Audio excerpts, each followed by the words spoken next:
Welcome back to David Christopher's with David and Jen, and we have another Christmas in July video for you today.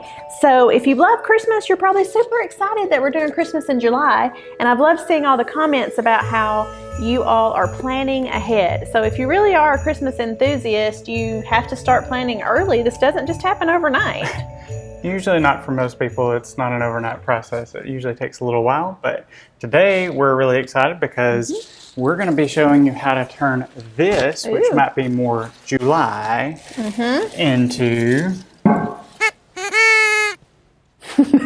Let's just jump right on in and see. How about that? So the first thing we're going to be doing is we are going to be taking apart our poppy planter. We were selling these for the spring, summer seasons, and if you were one of those people who bought one of our urns, this cast aluminum urn, you had some styrofoam to go with it. I'm going to show you how to put a Christmas tree inside this urn, which is really going to elevate the elegance in our Christmas tree. For this, we are going to need quite a bit of styrofoam because this thing needs to be completely full of styrofoam. And this is the hard styrofoam brand styrofoam because you don't want the like Oasis, the dry foam, any of those things that are really meant for dried flowers or fresh flowers because that stuff will not hold its shape good enough to support the weight of a Christmas tree. But what we're going to do is we're going to shave these down, fill this completely full as tight as possibly we can, and then I'll show you what to do once we get to the top. I am going to have to cut the styrofoam quite a bit to get this to work. So Jen's going to cut away from the audio and give you some nice music to listen to instead of this lovely horrible crunching noise.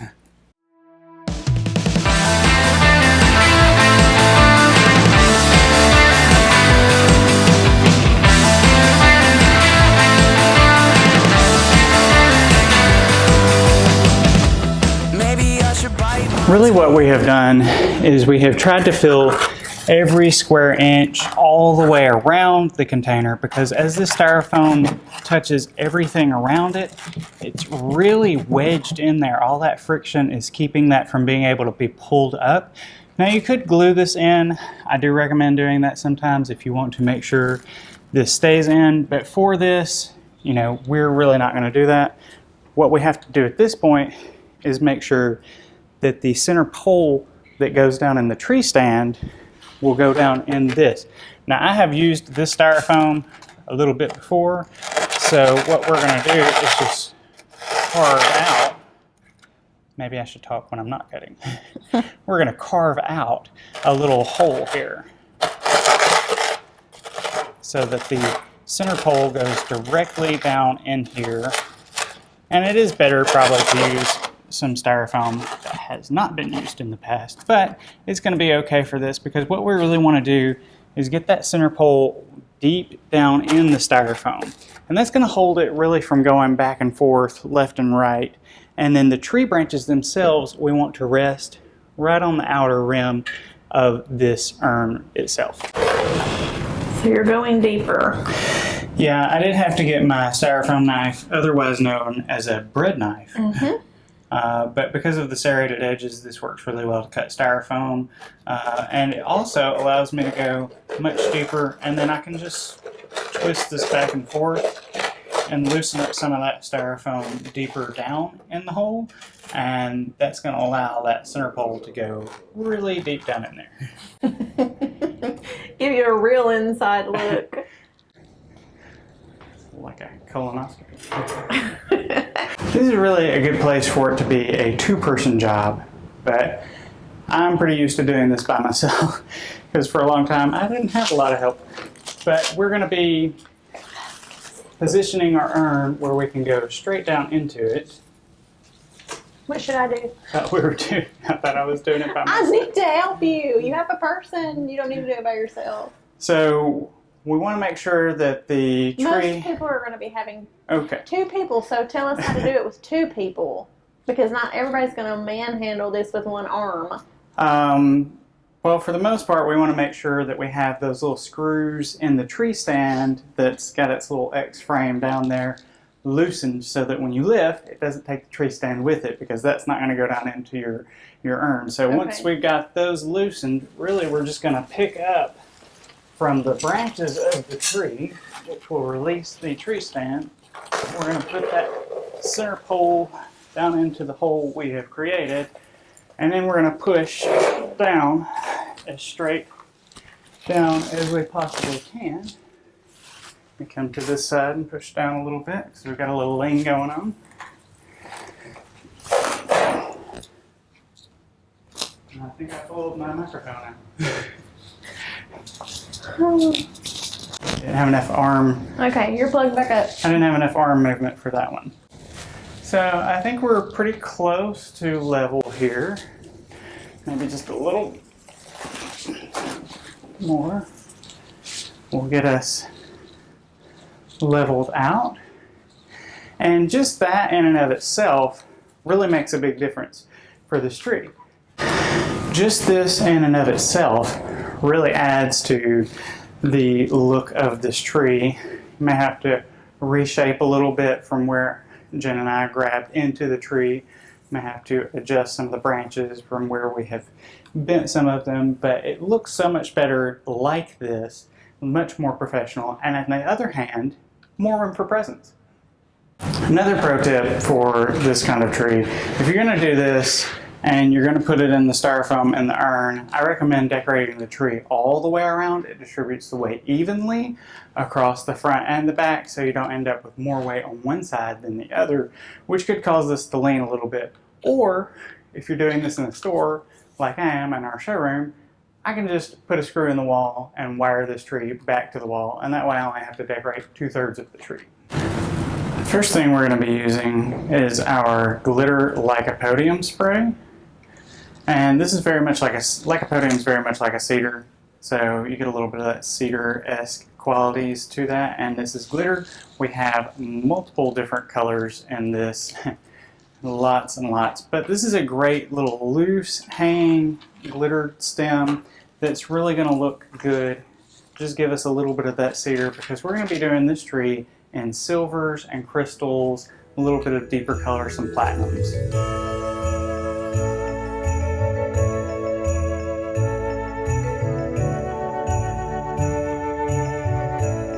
The next thing we're going to be doing is we're going to be adding our 8-inch balls, which are the largest ones we're going to be using for this tree. So these spheres, these ornaments are going to be tucked deep inside the tree, and because this one's clear and this one's not, we're going to be layering the clear one further to the outside so that we can still see through it to the silver.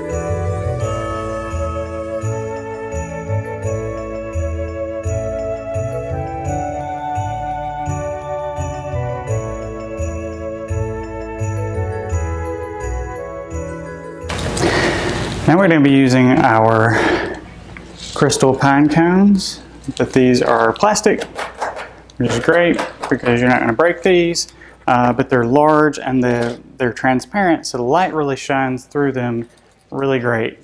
Going to be adding a few of these.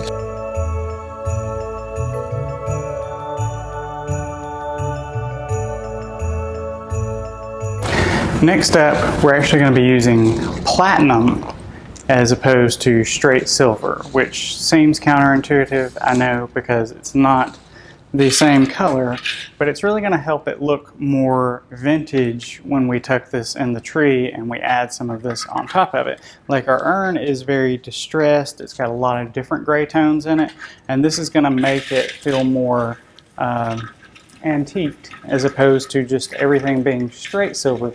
So don't be afraid to add some tone-on-tone colors. Just because it's slightly different doesn't necessarily mean that it won't work.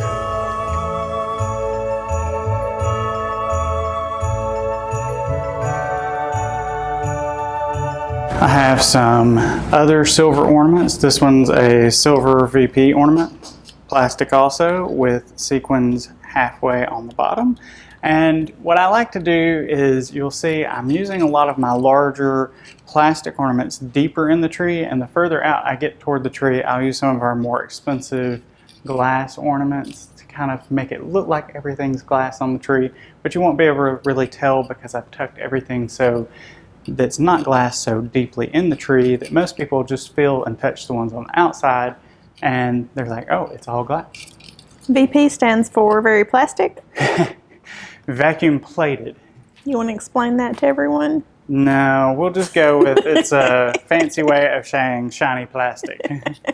Sorry, that's my industry terms speaking.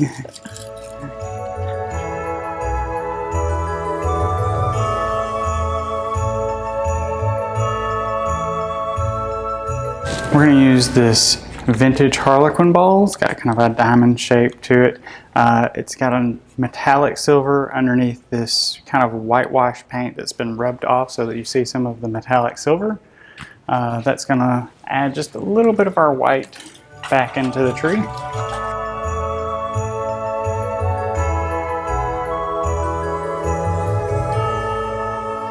Now we're going to use this crystal garland.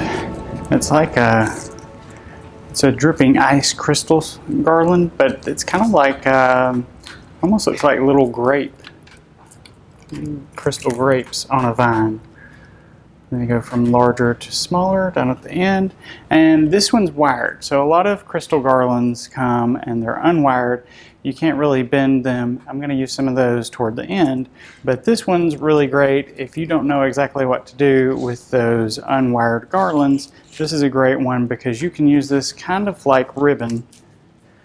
Is we're just going to tuck this back in the tree and wrap a piece of pine around it so that it holds securely.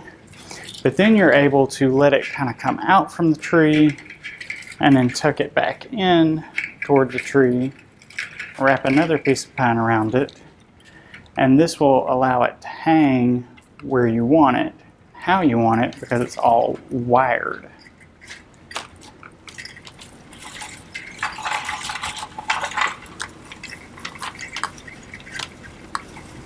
So we can make these nice loops out from the tree.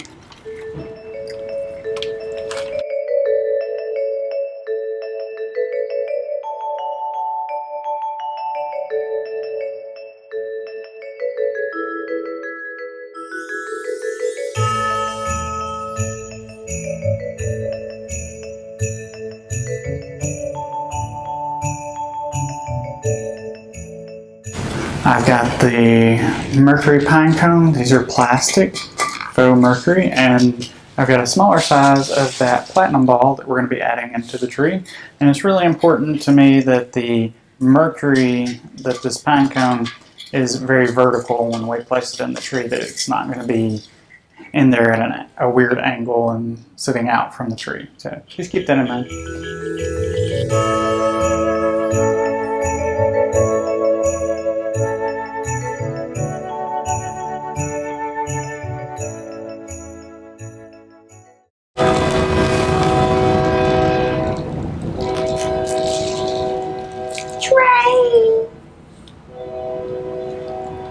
We're going to add some things to get that more dripping effect to the tree by adding the chunky crystal icicles and this faux mercury glass icicle. The important thing with these is to make sure that when they're hanging, that they're not leaning. You don't want them to lean on another branch. You want to make sure that that allows it to hang completely free.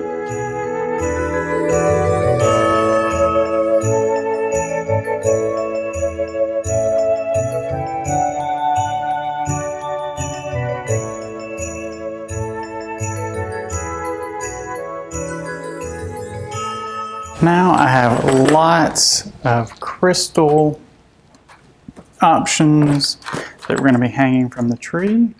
Large acrylic crystals.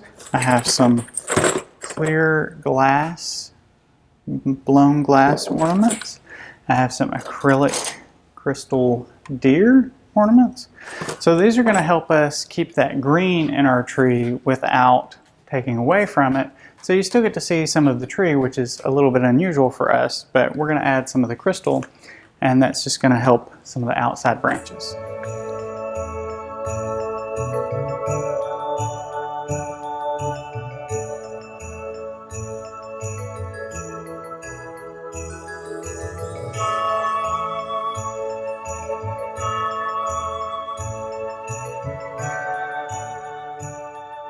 I've got some of the unwired garland that I was talking about earlier, this crystal garland that has no wire in it, so it's just going to hang exactly the way you place it.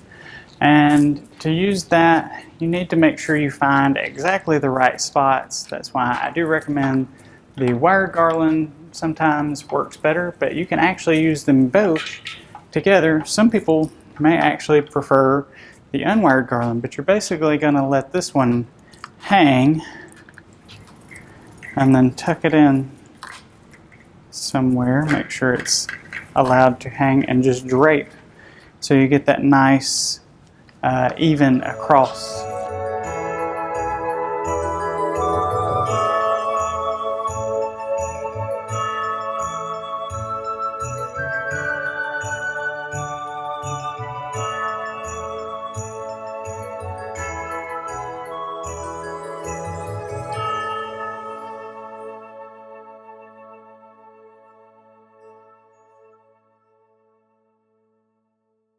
This one is a nice little variety pack, and I mean little. Like, we have small, real mercury glass ornaments with brass caps, small sizes, different shapes. So you get a bit of an assortment with this one. And that's going to be great for working in at the top of the tree, and a few just kind of hanging here and there. And this is kind of an antique mercury silver, so that's going to work well with the platinum and the silver that we've already put in.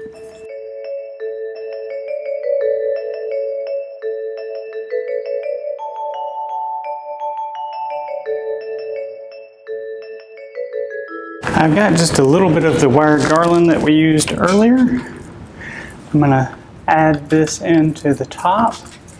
So I get just a little bit of that crystal spray up here. And then we're going to be done so that you can still see the majority of this tree. You'll still be able to see a lot more green than you normally see when I finish a tree. But, you know, everybody's got a different preference, and we try to do something for everyone here so that everyone can get their own personal style and their own personal tree, because this goes in your house, not in mine. Thank you all for being here. And if I remember correctly, didn't somebody ask you to do a crystal tree in the last video? I don't recall. I don't know, but I think somebody did. So hopefully you're watching and you see this. We would love for you to like this video, subscribe, share the video, leave us a comment to let us know, are you up for the challenge of adding your tree to an urn? Remember, doing this with another person is the safest way to go about it. David doesn't always do things the safest way. Could be my spine goes like this. I don't know. So please, viewer, not discretion, I guess, don't try this at home. Is that the disclaimer we need here? I think we're the opposite of that. We're the try this at home kind of people. Not the dangerous stuff. Just remember to make sure it's very stable before you start putting things on it, and that you need to balance the weight all the way around the tree. If you're not screwing it into a wall, I'm assuming most of you at home probably don't want to put a screw anchor into your wall just to anchor your Christmas tree. You never know. But we hope you'll stick around and join us next time. We'll be back.